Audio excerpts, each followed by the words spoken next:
It seems like every time I try to do the will of God, every single thing that could possibly try to come against me starts coming out the woodworks. The lighting's messed up, the camera wants to mess up, makeup not looking good. All the people keep calling me and they blowing up my phone, and now this thing's not broken, and all I'm trying to do is sit here and record a podcast episode about Christ. Can we do that? Please. Thank you. Thank you. Let's go.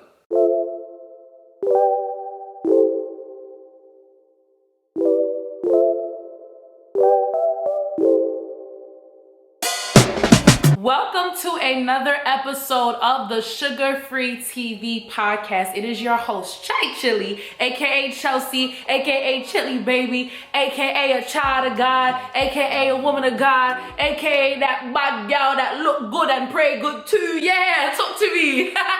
Today we are going to be talking about two things in one. Yesterday, if you were on the live when we had Bible study, I allowed the viewers to vote on what they wanted the next episode to be about. You guys voted for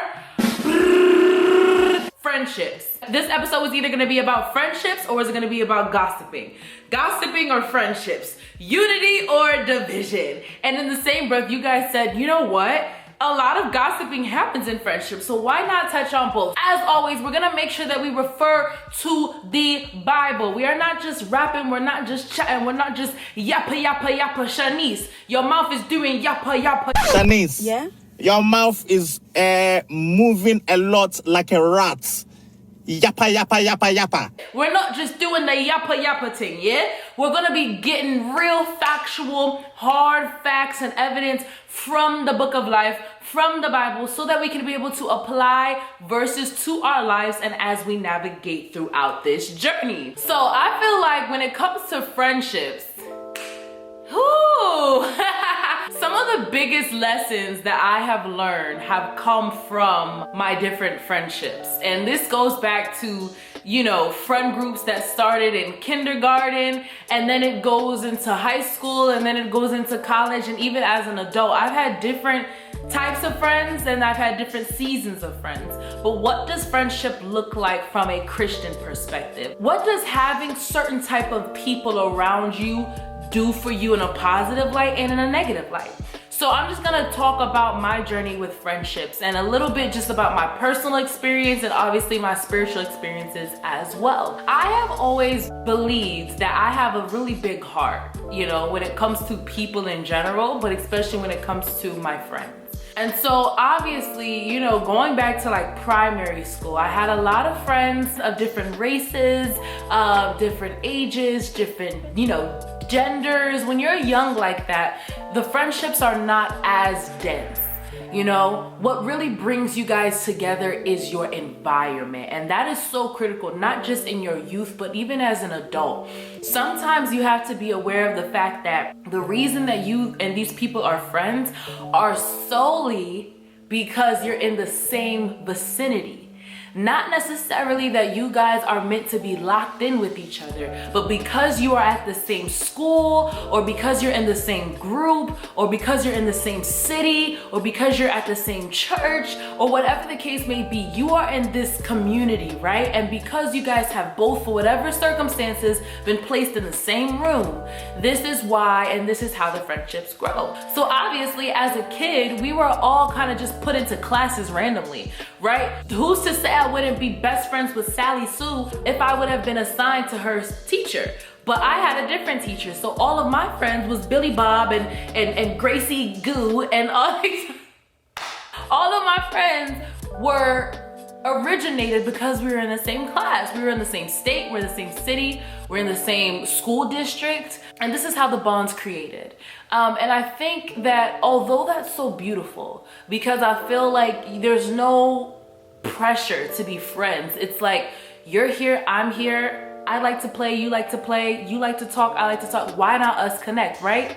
But I feel like it was a hard lesson that I probably learned around middle school, high school, really, and probably still learning up until this time, that some of those friendships were not meant to last. Like, I was the type of person, and I put it on the fact that, like, I have a very big heart. You know, I love God, I love people. And I got into this space where if you crossed my path even once, me and you were locked in. I say it all the time. If me and you cross paths even once, you're good in my book. You're good in my book. You can come to the family cookout. What's good? What you need, some help? I got you. What you need, you need a cash app? What you need, you need some prayer? Whatever you need, I got you.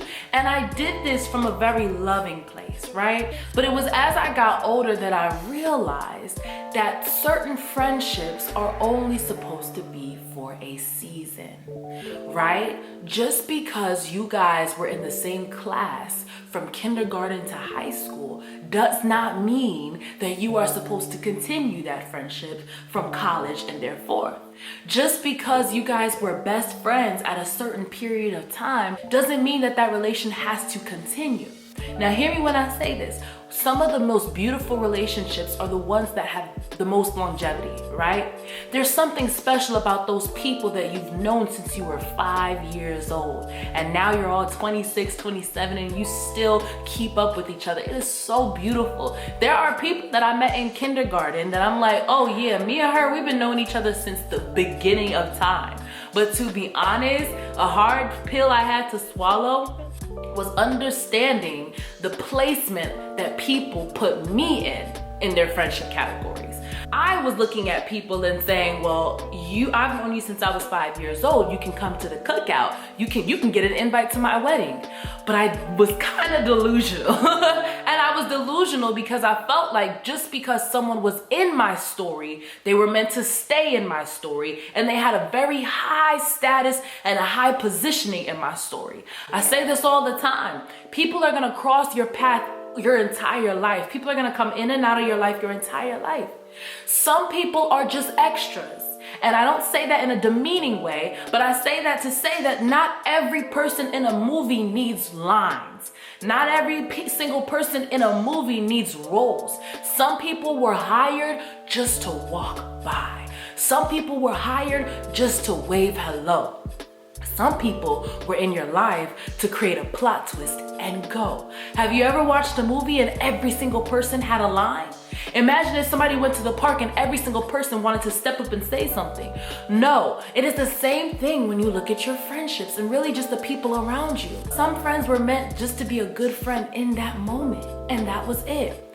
I've seen a couple people say they had a group project with someone, right? You know when you're in a classroom and people assign you with different types of people, right? She had an assignment with a friend group. It was like 2 or 3 people. That's the first time they ever talked, but they got along instantly. They collaborated, they thought together well, they even went to lunch together and studied and did everything for their project for like, a month?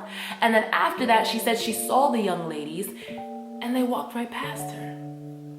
And she was hurt. She was distraught. She thought that because they had had a special moment together, a certain season together, that they were meant to continue the friendship. As much as people want to point at the other girls and say, oh, they're bullies and why would they be mean towards her? It's really not her fault. Because think about it. They hadn't been friends prior to. The only reason that they were even talking was because it was an assignment. They've been in the class together, neither have spoke to each other, but now they have an assignment and now they have to work together. That doesn't mean that now they have to be best friends.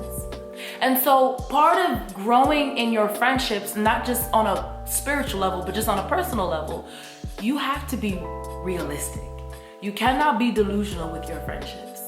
You have to really take a step back and see where people place you in their lives first. This is kind of to my people pleasers specifically, because you have a very bad habit of putting everyone on a high horse and you're not looking at where they place you in their friendships.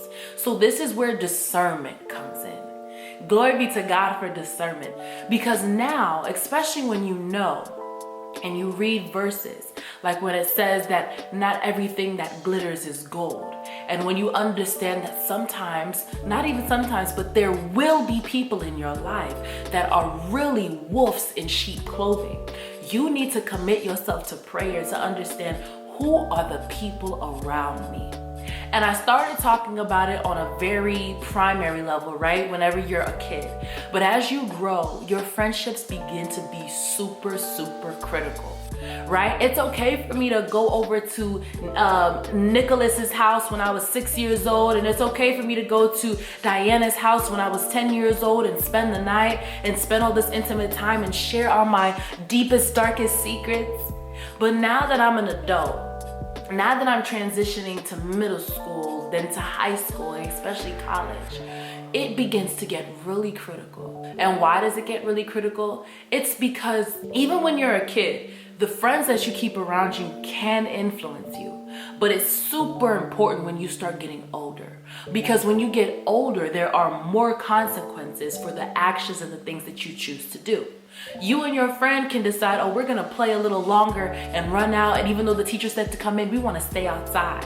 And the teacher might just say, you're gonna get moved to red. In elementary school, when you did something bad, all that happened was that you went from green to red. And it's crazy because as a kid, I was toe up. Anytime I was on anything but green, I was toe up. I'm like, what you mean I gotta get to yellow? What you mean I'm on red? A blue? No. But as you get older, the consequences grow from just moving your name on a color board to real consequences. Depending on who you spend time with, you could be friends with someone who's lazy, who's not driven, who doesn't have any goals. And when you start to speak about yours, they're immediately, because of their upbringing or because of how closed their mindset is, or even because of their spiritual beliefs, they're not able to comprehend why you have such this enthusiasm behind goals. They don't understand why you want to go to college. They don't understand why you want to get a better job. They just think, well, we're okay, we're comfortable. And it's important because if you don't have the right people breathing life into you, if you don't have the right kind of people in your friend group who motivate you, you're in the wrong friend group. Here's the thing, destiny, right? Your purpose and your will, that's for you. But the people around you can also delay you. Please don't sleep. Please don't act like this is not real life. If you are trying to get to a goal and you see yourself on a certain level, but the people around you can't conceptualize how that's possible, they may not even be a hater per se, but based on their spiritual walk, they don't understand how you can be trusting God for something as grandiose as the idea that you've uttered. And so that's when it begins to get really critical, because the repercussions of the types of friends you have around you changes. So I have a couple Bible verses, and really shout out to Proverbs, shout out to Ecclesiastes, because they are so good when it comes to looking at the Bible and what the Bible says about friendship. So the first one I will share is from Proverbs. And Proverbs 18:4 says, there are friends who destroy each other, but a real friend sticks closer than a brother. Another verse, chapter 27, verse 17 says, as iron sharpens iron, so a friend sharpens a friend. I encourage everyone to read Proverbs because it really has a lot of good highlights, not just about friendship, but about life. But when you read verses like that, it reminds you that it's critical about who you are having around you. Now, if you're listening to this, you might be saying, oh, it sounds like, I might as well just be by myself. There's a different type of season. Sometimes God will call you into a single season, a season of seclusion, a season of consecration. And that is when it's critical, again, to have discernment. Because when you have discernment, you'll be able to understand, okay, am I just trying to be alone because I don't trust people, or I've been scarred in the past? Or is it true that God is really removing the people around me so that he can do something that he needs to do in my life alone and in this season? So for those people that God is calling you into a season of consecration, it's even more critical that you have the right type of people who will understand why you have to go alone. Shout out to the people in my life now, because I'm going through a season of seclusion. I've been in a season of seclusion, and God has been calling me alone. He's been calling me separately, and the way I know that God has been calling me is because I only get the most peace when I'm alone. My spirit is very disturbed when I'm out and about and I'm just running up and down. Not that my people around me are bad people. Not that the people around me are tearing me down. But God is only giving me peace when I'm alone. And it's because I have discernment, it's because I honestly continuously seek the Father's face that I'm able to understand, okay, this is why.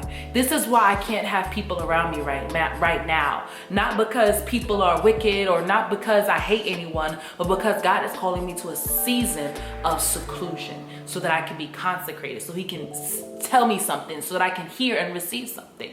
Now, the second type of situation is when you feel like, I don't need nobody. I don't need no friends. I can get it on my own. I get my own money. I get my own this. I don't want to depend on nobody. I don't need nobody. Does that sound familiar? Have you ever met somebody that's just like that? I don't need nobody. Baby, yes you do. First of all, you need somebody, and you're always going to need somebody, and that person is always going to be God. I've already tried to do it on my own, and baby, I did not do it. It didn't work. I failed. You'll need God, but it's also important to have community, y'all. You can't do this thing called life all by yourself. Sometimes you need people physically there so that you can lean on them. People you can laugh with, people you can cry with, people that you can live and experience this gift called life with. And one of the verses to reiterate that comes from Ecclesiastes. If you know me, then you know Ecclesiastes is that book, honey. I love Ecclesiastes. It says here in Ecclesiastes 4:9, 2 people are better off than one, for they can help each other succeed. Verse 10 says, if one person falls, the other can reach out and help. But someone who falls alone is in real trouble. Again, for you that is saying, oh, I don't need friendship, I don't need anyone, God is already saying in the word that you do, because you'll be at a point in time in your life where you're gonna need someone to push you back up. You're gonna get so heavy and so weary, and you're gonna need a strong community around you. So I wanna kind of transition, because we started talking about friendships when you're on like a younger level, during your adolescence, things like that. But when you start getting to college, that's when the friendships really start getting crazy. I have learned some of my biggest lessons from the people that I was friends with during my college era. And surprising enough, some of the people that I really started out with, I did not end with. And I had all thought that we would continue together. You know those types of friendships when you're like, oh, for sure we're gonna be at each other's weddings and be at each other's, children's birthdays. Sometimes those type of friendships don't last. And I say this all the time. There's a different type of pain when you lose a relationship with a boy or a girl, whatever the case may be. But losing a friendship, that type of hurt and pain is it's on a different level. I feel like the reason that friendships hurt more than relationships whenever they end is because opening up yourself to a friend, I feel like is so much more vulnerable. Your friend is the person you go to when your relationship is not working out. Your friend is the person that knows the deep, dark secrets of your family. They know everything about you. You've laughed together, you've cried together. People don't talk about how you see a future with that friend, right? In almost the same way that you see a future with a significant other. But friendships go so much deeper. The Bible talks a lot about friendships. Obviously, they talk about when a man and a woman come together. But in my eyes, friendship is so critical in the Bible and in our lives. So that's why people don't really take the proper time. You'll vet out a man before you get in a relationship with him, right? Sometimes you do, sometimes you don't. But people need to take the same type of reverence and time before they call somebody friend. I think that's one of the biggest lessons that I've learned is that not everybody is supposed to be called friend. Because what is a friend? A friend is someone that you can trust. A friend is someone who wants the best for you. A friend is going to be there for you through thick and thin. A friend is someone that you don't abuse the relationship. A friend is someone that gets you and respects you. And so a lot of people call themselves friends, but when you start to look and break it down and boil it down, some of the people that you call friends should not be your friend. Some of the people that you've gotten close with, you should not be that close with. because you're exposing yourself to the same type of heartbreak that you would with a relationship as a friendship as well. And those friendship breakups hurt so bad, so bad. And so when I was in college, I kind of learned it was very critical, the types of people that I called friend. And I learned that some of the people that I called friend did not call me friend back. We may be associates. We may have been in the same organization. We may have been in the same club or the same class, but they did not see me as the type of friend that I saw them as. Because when I call you friend meaning I'm here for you. But those people that I was calling friend was not there for me. And it's not their fault. Part of it was because, they're bad people. But another part of it was because I was delusional. And I was putting people in these high positions when they were just an extra in my story. So now in my adulthood, right, I graduated a couple years ago. I'm an adult. I'm a full grown, blown adult, right? I really had to kind of step back, and I really have taken the time to analyze friendships on a Christian level as well. Because when you understand how the enemy works and how the enemy attacks, you have to realize that he's gonna go through every type of avenue that he can, including your friendships. So you can't just link up with people and expose everything that God is doing with you and expose everything of your heart and talk about all of the plans that God has given you. You can't just be willy-nilly with yourself just because it's a friend. A friend is a critical person as well that can either make you or break you. So when you're calling these people your friends, you need to analyze, are they aligned with the things that you're doing? Do they support you? What does their spirituality look like? Do they even believe in anything, right? When you start talking about Christ, do they roll their eyes or do they tune in? When you start talking about your purity walk, do they encourage you or discourage you? When you start talking about wanting to get closer with God, do they encourage you or discourage you? When you start talking about that business, do they support you or secretly write notes in the back on how to destroy you? You have to be keen and have discernment for these type of relationships, because friendships can kill you as well. We've seen it all the time. You think somebody's your friend, you know them for 20 plus years, but in a blink of the eye, they're gonna steal your husband or steal your career or steal money. People are sour, and it takes heavenly discernment. It takes Christ-like discernment for you to be able to sniff people out. And I don't talk about this a lot, but one of the best gifts God has given me is the spirit of discernment. Because even though it may not look like I've sniffed you out, I sniffed you out a long time ago. And I'm grateful because I know even though people may come with a smiling face, they really got a knife behind their back. And so to kind of go towards an ending on a lighter note, I want to give some practical advice on how you can really make good friends, genuine friends, godly friends, right? So the number one thing to look at is to look at people that are aligned with you.